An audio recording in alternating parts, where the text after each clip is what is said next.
ओ तेरे लिए दुगनियों का बाउंस कर दिया।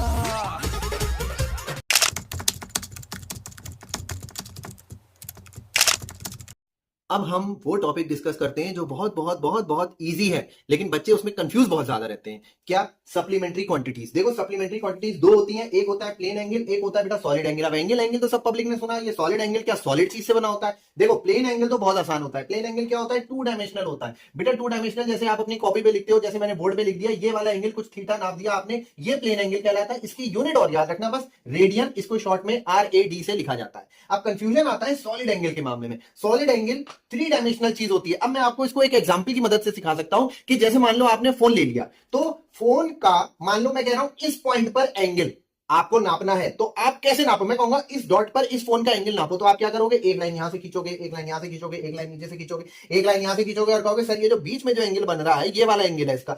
इसी एंगल को, थ्री डायमेंशनल एंगल को कहते हैं सॉलिड एंगल। जैसे मैंने यहाँ फोटो में बना रखा है कि इस पॉइंट पे ये स्क्वायर का जो एंगल बन रहा है, इसको थ्री डायमेंशनल होता है और इसकी यूनिट याद रखना स्टीरेडियन, और इसको SR से डिनोट करा जाता है। होप आपको समझ आ गया होगा। प्लेन एंगल तो बहुत आसान होता है, अब सॉलिड एंगल भी समझ आ गया होगा, थ्री डायमेंशनल वाला एंगल।